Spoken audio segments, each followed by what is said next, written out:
안녕하세요. 크립토TV입니다. 저는 코인의 파티가 한동안은 더 이어질 거라고 생각은 하지만 동시에 환희에 취해 있을 때 우리가 잊지 말아야 할 것들도 말씀을 드려보겠습니다. 현재는 이제 거의 정신을 차릴 수 없는 노골적인 마케팅이 본격적으로 시작이 되지 않았나 생각이 듭니다. 그 대표 주자가 바로 마이클 세일러인데요. 이분의 모토가 바이 더 탑이잖아요. 나는 신고가를 경신할 때마다 살 것이다. 그래서 실제로 이게 비트코인의 가격이면요. 이 녹색 점들이 이분이 비트코인을 샀을 때마다 이렇게 점을 찍어 놓은 겁니다. 진짜 비트코인 가격에 상관없이 계속 사고 있잖아요. 그래서 이분을 트래킹하는 sailortracker.com이라는 사이트가 있거든요. 근데 여기에다 대고 세일러가 한마디 트윗을 남깁니다. 니네들 이거 그린 이 녹색 점 하나 놓친 거 아니야? 이 말인즉슨 나 최근에 샀는데 또는 앞으로 더 살 건데 이렇게 비트코인 관련 포모를 굉장히 유발할 만한 문구를 계속 뭐 트윗을 하는 것 같아요. 자, 이제 비트코인도 뭐 나름 포모 마케팅이 진행 중이지만 이 흐름이 드디어 알트코인, 이더리움 쪽으로도 넘어오지 않나 생각이 드는데요. 저번 주말에 뱅크리스 설립자가 미 정부 전략 준비 자산에 이더리움을 포함할 수도 있다는 다소 파격적인 발언을 했었습니다. 저도 이더리움 좋아하긴 하지만 글쎄요, 이거 좀 많이 간 거 아닌가 생각이 드는데 이분의 논리는 미국 정부가 1.5억 달러 이더리움을 갖고 있는데 이게 중국의 10분의 1도 안 된다고 합니다. 이 미국이 중국에 이어 2위를 차지하고 싶을까? 뭐 이렇게 얘기를 했는데 이 말인즉슨 뭐 이분뿐만 아니라 다음 타자는 이더리움인 거 알지? 이러면서 좀 노골적인 마케팅을 하고 있지 않나 이런 생각이 듭니다. 그리고 저번에 한번 소개해드렸던 트럼프 가족의 디파이 프로젝트 리버티 파이낸셜이라고 있잖아요.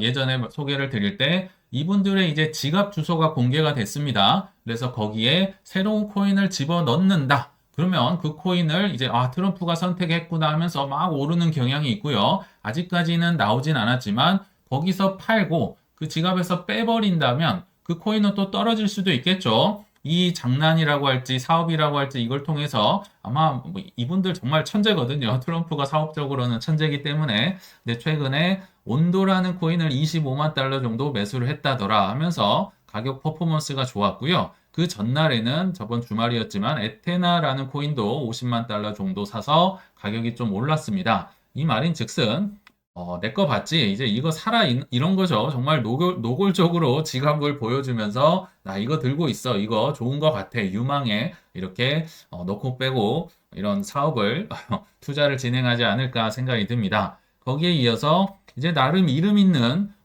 벤처 캐피탈 중에 명문이죠. 판테라 캐피탈이 그래도 나름 큰 CNBC라는 방송에 나와서 톤, 솔라나, 온도 파이낸스를 보유하고 있다라고 얘기를 했는데요.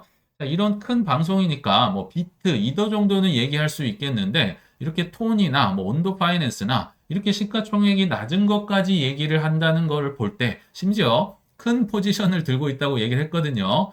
이거 정말 노골적으로 이제 대중들이 견딜 수 없을 만큼 포모 마케팅이 벌어지고 있구나 이런 생각이 들었었고요. 자, 이 뉴스와 이 뉴스의 공통점이 있죠. 바로 온도라는 코인을 노골적으로 밀고 있구나 이런 생각이 드는데요. 제가 온도는 얘기를 많이 드렸었고요. 굉장히 좋아하는 코인입니다. 제가 22년도 말에 온도 코인이 발행도 되기 전에 한번 소개를 했던 기억이 나고요. 자, 한국에는 코인원에 가장 먼저 상장이 돼서 코인원에서 가장 먼저 샀었고 또 그 다음에 빗썸에 상장이 돼서 빗썸에서도 제가 샀었고요. 업비트에도 상장이 돼서 업비트에서도 샀었습니다. 물론 조정될 때 사긴 했었는데 그러면서 이런 얘기를 드렸었죠. 제가 온도를 좋아하긴 하는데요. 1월 18일마다 매년 대규모 언락이 예정되어 있는데 저는 굳이 아무리 좋은 알트코인도 그냥 알트코인일 뿐입니다. 굳이 대규모 언락과 싸워서 이길 필요가 있을까요? 이거 말고도 좋은 코인 널리고 널렸고 저평가된 코인 많으니까 그러면서 제가 언락 전에 보통 그 코인을 띄우는 경향이 있더라. 코인 가격이 올라야 세력들이 한 번에 빵 팔 수가 있겠죠. 그래서 언락 전에 그렇게 마케팅을 하는데 역시나 온도가 많이 마케팅이 되고 있네요. 저는 지금 분할 매도를 계속 진행 중입니다. 이렇게 저처럼 의심이 되는 분, 이런 분들은 뭐 분할 매도를 하시면 좋을 것 같고 아니다. 그래도 다 뚫고 올라갈 것이다. 뭐 홀딩 하셔도 좋습니다. 제가 절대 정답이 아니라는 거 다시 뭐 말씀을 드리고요.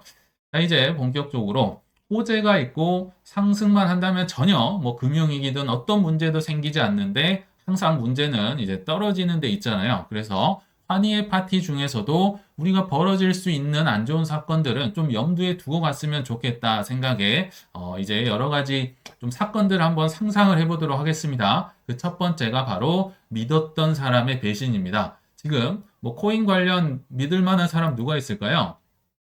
일론 머스크만한 사람은 제가 없다는 생각이 들거든요.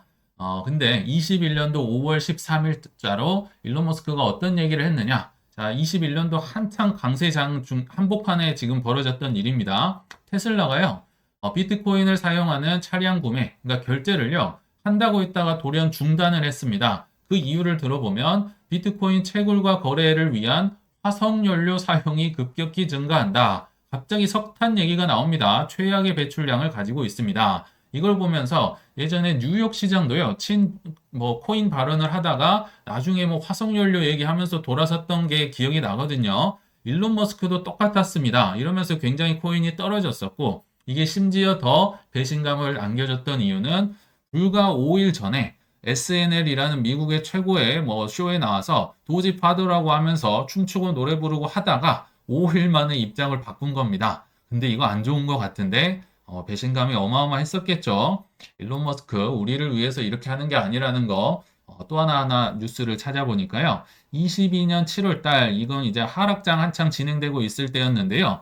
안 판다고 분명히 얘기를 했는데 일론 머스크가 이게 한두 번이 아닙니다. 근데 이때 당시에는 무려 75%를 한 번에 그것도 손절로 팔아버립니다. 75%를 팔아버리니까 사기꾼이다, 나쁜 놈이다. 예전에 뭐 조승우 씨, 배우 씨, 유퀴즈 프로그램에 나와서 일론 머스크 막 욕하고 하시는 게 기억이 나는데, 22년 5월 달만 하더라도요, 나 비트코인 그대로 가지고 있다. 뭐 이렇게 얘기를 했는데, 이게 결국 거짓말이었다는 얘기인 거죠. 왜냐하면 SEC에게 테슬라가 뭐 공시를 계속 해야 되니까요. 그래서 7월 달에 몽땅 팔았구나. 어, 누구든 사람의 말을 믿지 않아야 된다. 뭐 언제든 돌아설 수 있다는 걸 좀 말씀을 드리려고 가져왔던 거고요. 또 한 명의 이제 배신을 이분이 할 것 같지는 않고요. 제가 볼 때는 배신 당할 수 있는 또 한 명의 슈퍼 인플루언서 인물이 있습니다. 누굴까요? 아까 잠깐 보여드렸던 마이클 세일러인데요. 지금 이분의 주식 마이크로 스트래티지 우주를 뚫고 날아가고 있습니다. 뭐 올해만 뭐 500%인가 600% 오르면서 급기야 나스닥 100 지수에 편입이 되면서 이제 지수를 사는 사람들은 비트코인을 사는 효과까지 거둘 수 있을 정도로 승승장구했는데 한번 생각을 해보실까요? 이게 지속 가능한 방법일까요? 이들은 빗2, 빗빗2, 빗빗빗2를 하면서 유상증자다, 전환세체다 하면서 온갖 영끌을 해서 지금 비트코인을 사모으고 있거든요. 지속 가능할까요? 제가 볼 때는요, 이들이 단독으로 하고 있는 지금 행동이 아니란 생각이 듭니다. 이 비투를 허락한 뭐 대주주, 뭐 블랙락이나 뭐 뱅가드나 뭐 이런 친구들이 허락을 해줬으니까 이게 가능한 거거든요. 그럼 이 허락한 이들의 의도가 뭘까? 제가 볼 때는요, 그냥 이분들은 뭐 블랙락이다 이런 친구들이 비트코인에 미쳐있는 광인을 그냥 이용하고 있을 뿐이다라는 생각이 듭니다. 지금 2020년도부터 혜성처럼 등장을 해서 계속 비트코인을 사모으고 있는데요. 그냥 그때 이제 뭐 블랙락이다 이런 금융 엘리트들이 비트코인 관련 판을 깔고 있을 때 우연찮게 발견을 한 겁니다. 이분은 뭐 아르헨티나다 브라질이다 사업을 해서 벌었던 돈을 정부에 다 뺏겨본 경험이 있으니까 비트코인에 미쳐 있을 수밖에 없는데 이분을 그냥 등장시킨 겁니다. 뭐 레리 핑크가 전면에 등장하면서 매번 마케팅을 할 수는 없겠죠. 그래서 이분을 이용할 뿐이다. 저는 이런 생각이 들더라고요.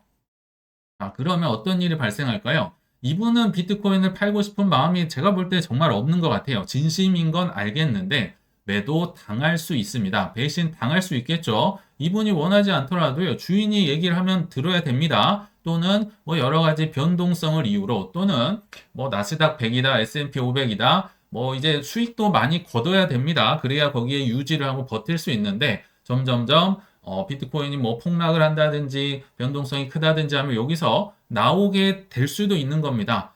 편입을 시킨 것도 그들이니까 나오게 할 수 있는 것도 그들 마음인 거죠. 여러 가지 상황을 통해서 이런 이분의 의도와 반대되는 상황이 벌어질 수도 있다. 그리고 그 외에도 뭐 유명 인사들 많습니다. 트럼프도 우리를 배신할 수 있어요. 그 중에 이제 뭐 가장 간단한 예가 아까 그 리버티 파이낸셜에서 샀던 코인을 그냥 지갑에서 팔고 빼면요. 그 코인 떨어질 수 있겠죠. 그걸로 장난을 칠 수도 있고요. 또 친코인 인사라고 분류되는 분들이 뭐 정책을 갑자기 바꾼다든지 사실 게리 겐슬러도 아시겠지만 친코인 인사 블록체인 강의하던 MIT에서 강의하고 알고랜드의 우수성을 강의 중에 얘기했던 분인데 돌아섰었죠. 얼마든지 나올 수 있고요. 또 빅테크들이 배신, 빅테크가 이제 보유를 했다더라, 뭐 투자를 했다더라, 뭐 코인을 발행한다더라 하다가 그거를 저번에 테슬라처럼 철회를 할 수도 있겠죠. 이런 식으로 그 누구도 믿어서는 안 된다. 이 판은 그들의 의도대로 가는 거지. 우리를 위해서 이들이 뭐 열심히 노력하고 있다. 그런 고정관념은 깨셔야 된다는 생각이 듭니다. 자, 이제 두 번째로 벌어질 수 있는 안 좋은 사건들은 바로 레버리지가 청산되거나 뭐 사건 사고라고도 할 수 있겠죠. 또는 규제가 강화될 수도 있다. 굉장히 이건 종종 벌어지는 일입니다. 강세장 안에서요. 그래서 21년도 4월 한창 분위기 좋았을 때도요. 비트코인이 한번 폭락한 적이 있었는데 바로 파생 상품의 계좌가 청산했다고 합니다. 그리고 21년 5월달 그 부다빔이 있었던 날도 결국 롱 레버리지가 너무 끼어 있었기 때문에 그걸 한번 털고 간 거다. 실제로 5월 이후로 이제 7월까지 한 두 달 내내 빠졌었잖아요. 현재도 뭐 비슷하게 흘러가지 않을까 생각이 들거든요. 탐욕은 그 누구도 막을 수 없습니다. B2에 빅B2에 빅B2, 빅빅B2, 뭐 마이클 셀러도 뭐 그러고는 있지만 최근에 뭐 소개를 해드렸지만 리스테이킹 그리고 리퀴드 스테이킹 이거 이제 증표를 받는다는 거였죠.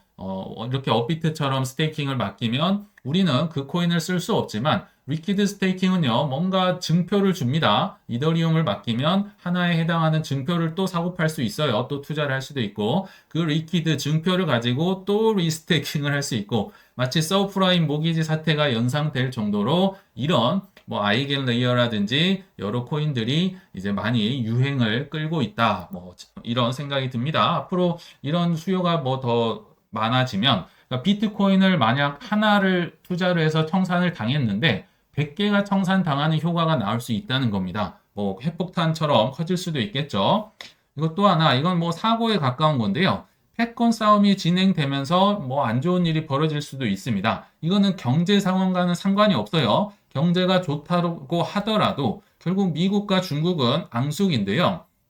한번 생각을 가만히 해보시면 미국은 이제 뭐 트럼프가 당선이 되면서 비트코인 관련 지금 굉장히 앞서 나가고 있는 건 사실입니다. 중국보다 훨씬 앞서 나가죠. 그러나 세부를 한번 들여다 보면요. 그 중심이 되는 스테이블 코인 발행사 USDC가 테더사 USDT보다 훨씬 영향력이 약하죠. 여기가 70%, 여기가 20%밖에 안 되기 때문에 뭐 미카 법이다 뭐다 유럽이랑 연합을 해서 테더를 뭐 공격을 한다든지 또 여러 가지 뭐 퍼드를 유발할 가능성도 충분히 있습니다. 그리고 거래소로 보더라도 코인베이스보다는 바이낸스, 뭐 OKX나 뭐 바이비트나 중국계가 이미 거래소를 다 장악하고 있습니다. 그러니까 전체적으로는 미국이 앞서지만 아직도 중국이 앞서가고 있는 영역이 많이 있기 때문에 이들 간의 뭐 싸움을 통해서 뭐 여러 가지 뭐 청산이 된다든지 안 좋은 퍼드가 생길 가능성도 충분히 있겠죠.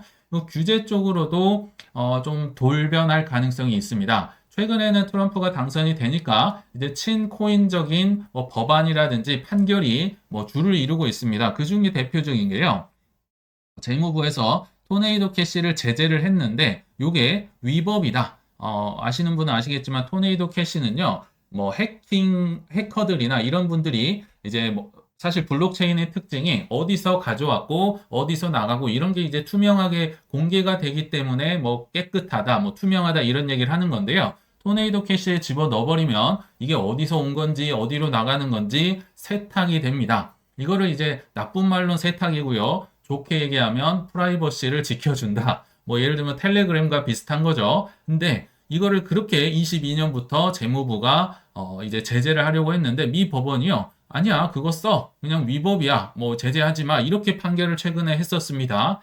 그러면서 논리를 들어보면, 자, 이거 탈중앙화 됐잖아. 20개의 스마트 컨트랙트가 지금 돌아가고 있는데, 이걸 누구도 임의로 변경하거나 삭제 통제할 수 없다. 그러므로 이건 재산이 아니다. 서비스도 아니다. 그냥 토네이도 캐시 쓰면 좋겠다는 식으로 판결이 나버린 거죠. 최근에요. 약간 이게 뒤집어진 겁니다. 근데 한번 생각을 감안해 보시면요. 그럼에도 불구하고 여기 토네이도 캐시의 VIP 중에 VIP는 북한입니다. 엄청 해킹 많이 하잖아요. 그리고 거래소 해킹하는 분들 또는 범죄자들이 계속 이 토네이도 캐시를 그러면 악용을 할 수가 있겠죠. 그렇다면 결국 뭐 트럼프가 됐든 뭐 재무부가 됐든 이젠 뭐 범죄를 막아야 되잖아요. 이런 확실한 명분을 가지고 이 이제 친코인적인 규제를 변화시킬 수도 있다. 이런 것도 좀 미리 염두를 주셨으면 좋겠다 생각이 들었습니다.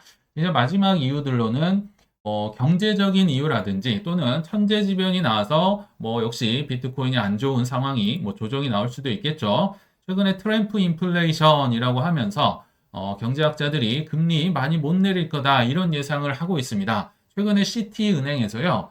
내년 7월까지 FOMC 회의 있을 때마다 내년 7월까지 계속 0.25%를 내린다. 굉장히 장밋빛 전망들이 나오고 있는데 반해서 인플레가 안 잡히면 그렇게 할 수가 없겠죠. 특히나 트럼프가 관세를 뭐 기본 뭐 중국은 60%를 올리겠다느니 하니까 다 이제 미국으로 들어온 물건은 가격이 올라가는 겁니다. 그러니까 지금이 뭐 여러 가지 생필품, 내구재 구매하기 적기다라고 하면서 이런 유튜브나 기사가 유행을 한다고 합니다. 미국에서. 그래서 계란값 뭐 많이 오른 거 아마 이제 미국 계신 분들은 아실 것 같고요. 올리브, 후추, 냉동식품, 심지어 가전제품까지 예전에도 트럼프 일기 때 삼성전자, LG전자 가전제품에 관세를 세게 때렸던 걸로 제가 기억을 하거든요. 이렇게 물가가 올라버리면 결국 유동성을 풀고 금리 인하를 하려 한 계획이 어긋날 수도 있겠죠. 그리고 최근에 지금 12월 달에 이렇게 순풍을 이어갈 수 있는 뭐 주된 또 이유 중에 하나가 바로 일본은행이 12월 달 금리 인상은 건너갔기 때문이라는 관측이 많기 때문입니다. 이달 금리는 동결할 가능성이 높은데요. 자, 이달 금리 12월을 이제 금리 동결이 된다 하면 결국 1월 달은 또 올릴 가능성이 높다는 겁니다. 1월 달 결정을 1월 24일 날 하더라고요. 지금 이 12월 16일 당시에 금리 인상 확률이 한 54% 정도 된다고 하는데요. 글쎄요, 1월 달에는 올릴 가능성이 좀 있어 보이고요. 결국 일본 은행 장들이 하는 얘기가 1%까지 점진적으로 가겠다 구체적인 목표를 제시했잖아요. 자, 이런 게 나올 때 좀 덜컹덜컹 할 수 있겠다는 생각이 들더라고요. 그리고 이렇게 경제가 뭐 안 좋아질 수도 있고 또 예기치 못한 뭐 기업들 파산, 예를 들면 헝다나 FTX 사태나 뭐 여러 가지 기업들 아직도 힘들어하는 곳 많이 있을 겁니다. 지금 수면 위로 안 올라와서 그렇지요. 너무 고금리를 미국이 오래 지속했기 때문에 이런 언제든지 기업들이 파산을 할 가능성 그리고 뭐 최근에 보셨겠지만 뭐 양자 컴퓨터 개발됐다고 하면서 또뭐 여러 가지 이유를 갖다 붙이던데요. 사실 이걸로 비트코인이 뭐 떨어질 리는 당분간은 없을 것 같아요. 그냥 퍼드에 불과하다 생각을 해주시면 되고 그 외에 뭐 전쟁이 난다든지 또는 저번에도 독일 정부가 갑자기 뭐 냅다 팔아버린다든지 아니면 뭐 미국에서도 나는 뭐 살 수도 있는데 팔 수도 있다고 뭐 발언을 바꾼다든지 저는 수많은 정부들이 입장을 바꿀 수도 있다는 생각이 들더라고요. 이런 여러 가지 뭐 경제적으로 어렵거나 사건 사고가 중간중간 조정 때도 나올 수 있겠다는 생각이 듭니다. 자, 이제 제가 할 말씀은 좀 많이 드린 것 같고 좀 참고로 뭐 추가로 좀 말씀드릴 게 있어서요. 최근에 이제서야 들어와서 비트코인 뭐 사면 좋아요. 이런 사람들이 드디어 늘어나고 있습니다. 제 주위에도 좀 생기고 계시더라고요. 그런데 지금 사려고 들어오셨다. 좋은 말씀을 드리고 싶지만 이뤄도 될 만큼만 좀 조심히 투자를 하면 좋겠다. 이런 생각이 들어서 노파심에 다시 한번 준비를 해봤습니다. 좀 예시를 드는 게 이해가 좋을 것 같아서요.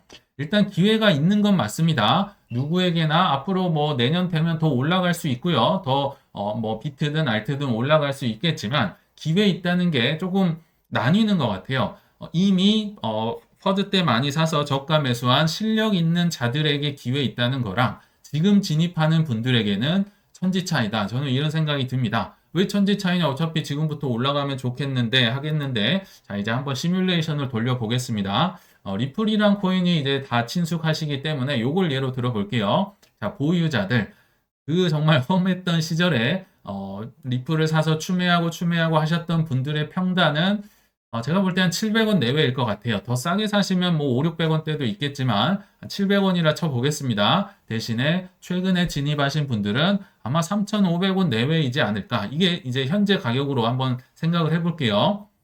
이 시작점 자체가요. 얼마나 큰지 이 시뮬레이션을 돌려보면 알 수가 있습니다. 이게 바로 실력 차거든요. 보이지는 않지만요. 자, 한번 보시면 일단 상승할 때는 사실 뭐 그렇게까지 큰 문제는 없어요. 근데 3,500원 하던 게 예를 들어 1,000원 정도 올랐습니다. 4,500원을 갔다. 그러면 기존 보유자의 경우는요.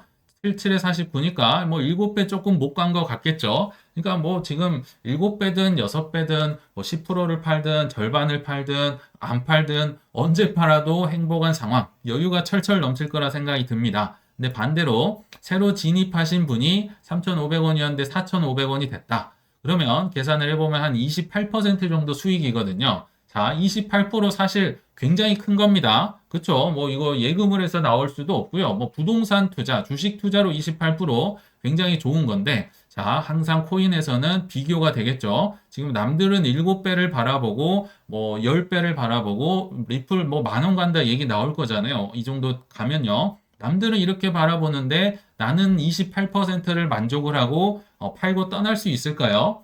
그러시면 그래도 돈을 버는 건데요. 그러긴 저는 쉽지 않다는 생각이 듭니다. 왜냐하면 비교가 되기 때문이죠.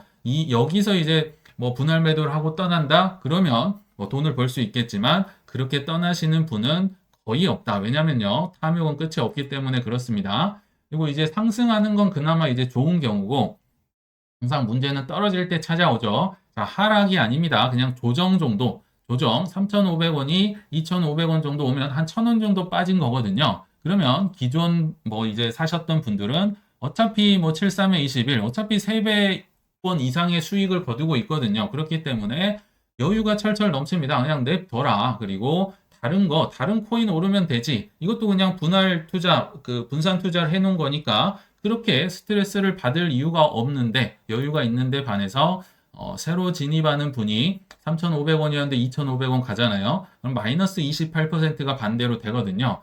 순간 이게 늦게 들어온 게 맞구나, 이게 물렸구나 하면서 뭐 손절을 고민해야 된다든지 약간 공포감이 엄습해야 된다든지 굉장히 여유가 없이 안전 부절을 할 가능성이 매우 높다는 생각이 듭니다. 근데 조정만 돼도 다행이죠. 이제 하락 정도, 하락이 찾아옵니다. 뭐 반토막 정도가 나는 한 2,000원이 빠졌다고 생각을 해보겠습니다. 1,500원에 왔어요. 실제로 계엄 발령이 됐을 때 1,600원까지 업비트에서 떨어졌었습니다. 근데 이게 사실 뭐 그렇게까지 또 큰 건 아니에요. 왜냐하면 24년도 3월달, 4월달에 알트 투자하신 분들은 아시겠지만 24년도 10월달, 뭐 9월, 8월에 마이너스 80%, 90%까지 떨어졌던 거 아마 뭐 지금 크립토 겨울이 오지도 않았는데 마이너스 80, 90이 나왔다는 겁니다. 그러니까 이게 뭐 그렇게까지 큰 공포는 아니겠지만 이게 새로 들어오신 분들은 이게 정말 체감을 할 수가 없는 공포인 거죠. 많이 돈을 이제 투자를 했는데 반토막 이상 났다. 공포를 가지고 뭐 매도를 하신다든지 떠나신다든지 이렇게 떨어졌을 때 여유가 없는 상황에 이게 믿음이 없으니까 대처 자체가 전혀 안 된다는 거죠. 뭐 기존에 계셨던 분들은 냅두든지 추매를 하든지 수많은 뭐 여유가 있겠지만요. 그래서 이 떨어졌을 때 차이가 나기 때문에 좀 조심해야겠다 이렇게 좀 말씀을 드렸습니다. 그래서 만약에 새로 이제 진입하신 분들 뭐 11월 이후 매수자들이라고 한다면요. 제가 볼 때는 내년에도 수차례 조정 기회, 엄청난 조정 기회, 좋은 기회가 많이 올 겁니다. 이렇게 꼭 올라갈 때만 용기를 내서 사시는 게 아니라요. 떨어질 때 용기를 내고 살 수 있게 실력을 갖추시면서 뭐 굳이 하시겠다면 소액으로 여기 나와 있죠. 잃어도 될 만큼만 좀 조심스럽게 투자를 하시다가 내년에 정말 큰 조정 나오면 그때 용기를 내셨으면 어떨까? 개인적으로 한번 생각을 해봤습니다. 자, 이제 결론에 왔는데요. 그들은 우리 편이 아니다라고 생각이 듭니다. 오늘 제가 말씀드릴 요점은요. 그들 때문에 비트코인 가격이 올랐다고 해서 항상 우리 편이고 우리를 지켜줄 것이라는 순진한 고정관념은 깨셔야 한다는 사실입니다. 그리고 더불어서 파티가 한창일 때 아쉽지만 나 혼자 빠져나올 수 있는 시나리오도 계속 그려봐야 한다 생각이 듭니다. 그래서 파티는 한동안 이어지겠지만 오늘 말씀드렸던 여러 가지 그럴듯한 명분을 통해서 조정과 하락이 내년에 꼭 나올 수 있음을 기억하시길 바라면서 이만 물러가겠습니다. 시청 감사합니다.